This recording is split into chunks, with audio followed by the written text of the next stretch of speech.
Greenland പിടിച്ചെടുക്കാനുള്ള നീക്കം US ശക്തമാക്കുന്നതിനിടെ Arctic മേഖലയുടെ സുരക്ഷ ശക്തമാക്കാൻ നാറ്റോയും ദ്വീപിന്റെ അധികാരികളായ ഡെൻമാർക്കും തീരുമാനിച്ചു. വെള്ളിയാഴ്ച നാറ്റോ തലവനും ഡാനിഷ് പ്രധാനമന്ത്രി മെറ്റെ ഫെഡറിക്സനും നടത്തിയ കൂടിക്കാഴ്ചയിലാണ് തീരുമാനം. നാറ്റോ അംഗരാജ്യങ്ങളുടെ സുരക്ഷയ്ക്കും ആർട്ടിക് മേഖലയിൽ ഗ്രീൻലാൻഡിന്റെ സ്വയം രക്ഷ ഉറപ്പാക്കാനുമുള്ള സഹകരണം ശക്തമാക്കുമെന്ന് റൂട്ടെ എക്സിൽ കുറിച്ചു. നാറ്റോ സഖ്യത്തിന്റെ ആകെ സുരക്ഷയ്ക്ക് ആർട്ടിക്കിന്റെ സുരക്ഷ തന്ത്രപ്രധാനമാണെന്നും സഹകരണം നല്ലതാണെന്നും ഫെഡറിക്സണും പറഞ്ഞു. ഗ്രീൻലാൻഡ് പ്രധാനമന്ത്രി ജെൻസ് ഫെഡറിക് നീൽസണുമായി ഫെഡറിക്സൺ വെള്ളിയാഴ്ച കൂടിക്കാഴ്ച നടത്തി.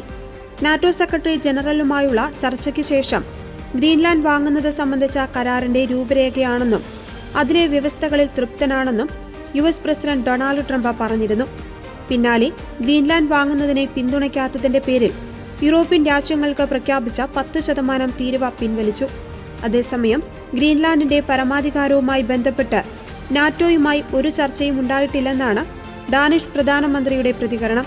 ഗ്രീൻലാൻഡിന്റെ കാര്യത്തിൽ US നാറ്റോയുടെ ഭാഗമായി ഉണ്ടാക്കിയെന്ന് പറയുന്ന കരാറിന്റെ വിശദാംശങ്ങൾ പുറത്തുവന്നിട്ടില്ല.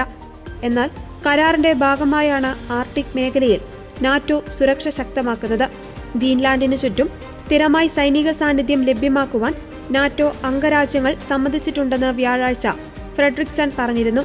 ഇതിനായി നാറ്റോ ആർട്ടിക് ദൗത്യം ആരംഭിക്കുമെന്നും പറഞ്ഞു. അതേസമയം US-ന് ഗ്രീൻലാൻഡിൽ സൈനിക തലത്തിലുൾപ്പെടെ സ്ഥിരവും സമ്പൂർണവുമായ പ്രവേശനം നൽകുന്നതാണ് കരാറെന്നാണ് ട്രംപ് ഫോക്സ് ന്യൂസിനോട് പറഞ്ഞത്. ദാവോസിൽ വെച്ച് റൂട്ടയും ട്രംപും കൂടിക്കാഴ്ച നടത്തിയതിന് പിന്നാലെ ഗ്രീൻലാൻഡിന്റെ കാര്യത്തിൽ 1951 പ്രതിരോധ ഉടമ്പടി US-ഉം ഡെൻമാർക്കും വീണ്ടും ചർച്ച ചെയ്യുമെന്ന് റിപ്പോർട്ടുണ്ടായിരുന്നു.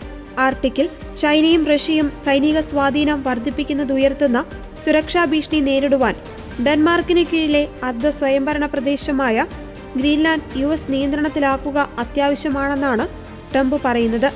അതേസമയം ഗ്രീൻലാൻഡ് പിടിച്ചെടുക്കുന്നതിനായി US ആക്രമണം നടത്തിയാൽ ദ്വീപിൽ വിന്യസിച്ചിട്ടുള്ള ഡാനിഷ് സേന യുദ്ധത്തിന് തയ്യാറാണെന്ന് ഡാനിഷ് ദേശീയ മാധ്യമമായ DR റിപ്പോർട്ട് ചെയ്തു.